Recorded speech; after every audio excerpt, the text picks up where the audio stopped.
General حمید گل آپ کے ماموں، آپ بہت استحکام پاکستان میں ان کا بنیادی کردار رہا.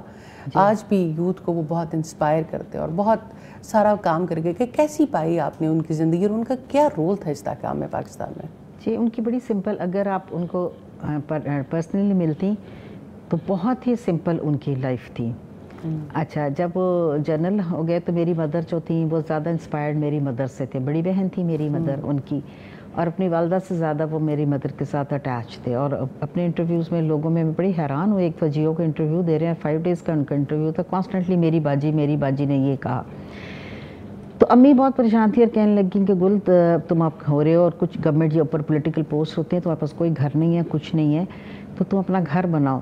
تو کہنے لگے باجی جو مجھے گھر ملے گا میں رہ لوں گا. پھر میں بینگ انٹیریئر ڈیزائنر، مجھے کہتے ہیں، مجھے شانم باجی کہتے تھے کہ میرے لیے تم کارڈ بورڈ کا گھر بنا دو گی نا.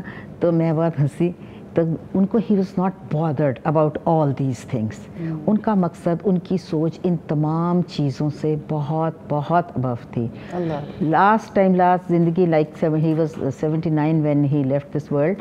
تو انہوں نے جو گورنمنٹ نے ان کو ریٹائرمنٹ پہ ہاؤس دیا تھا، he was living in that house. لوگ اتنے بڑے ڈیلیگیشن، اتنے بڑے لوگ آتے تھے ان کے پاس، اور سمپل سے اس گھر کے اندر، اور وہ آتے تھے. اور آج میں ڈاکٹر، یہ تو ایک پہلو ہوگا، سمپلسٹی تو بہت لوگوں کے اندر ہو سکتی ہے، لیکن ان کی تحریر میں جو اثر تھا، پھر جس طرح سے وہ پاکستان کی نظریاتی سرحدوں کی حفاظت کے لیے جو انہوں نے کوشش کی، میں آپ کو یہی اسی پوائنٹ پہ لا چاہیے. یہ چیز انسان کی پرسنل لائف سے ہی شروع ہوتی ہے. جیسے ڈاکٹر اسرار احمد کا میں نے دیکھا گھر، تو وہ ایک بیڈ روم، ان کا جو بیڈ روم تھا، ایک بیڈ اور ایک ٹیبل ان کی رائٹنگ پہ. اگر اس چیز کو وہ مضبوط نہ کریں تو نہ وہ سرحدوں کو، اپنی گھر کو ہی مضبوط کرتے رہتے، اپنے لائف سٹائل کو ہی مضبوط کرتے رہتے، ان کی سوچ اتنی بڑی نہ ہوتی. یہ پرسنل چیز سے ہی شروع ہوتا ہے. رسول پاک صلی اللہ علیہ وسلم کا امیجنیٹو گھر اگر وہ اپ نیٹ پہ وہ دکھاتے ہیں، ایک گھڑا، ایک بیڈ، ایک ان کی لاٹھی، یہ 3-4 چیزیں پڑی ہیں.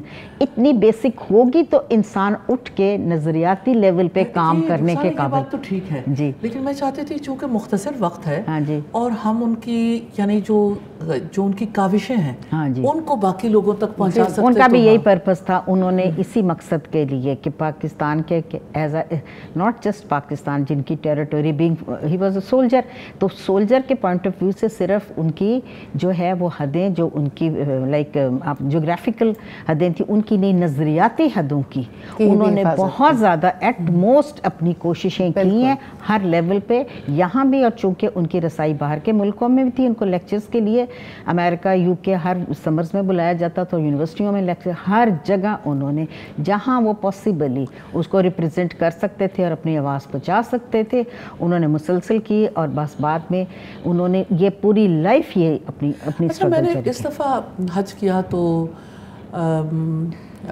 یعنی عبداللہ حمید گل ہمارے ساتھ تھے، اور میں نے دیکھا کہ بیٹے میں بھی وہی بات ہے، فوکسڈ ہے.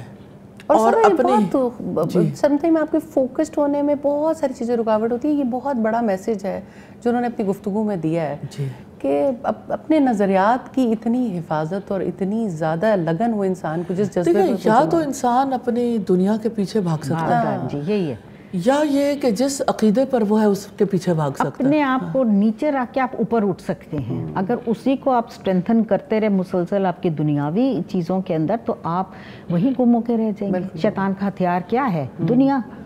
تو اگر آپ اس کے ہتھیار سے مر جاتے ہیں تو ٹھیک ہے، دنیا کے بندے بن کے رہ جاتے ہیں. اگر وہ اس سے اٹھ جاتے ہیں تو اپنی آئیڈیالوجی کو لے کے آپ کھڑے ہوتے ہیں. کہتا ہے نا، اسی روز و شب میں الجھ کر نہ رہ جا کہ تیرے زماؤں مقام. میں سمپلسٹی کی بات ہی یہی کر رہی ہوں، اور اسلام میں بہت بڑا پوائنٹ ہے سادگی کا.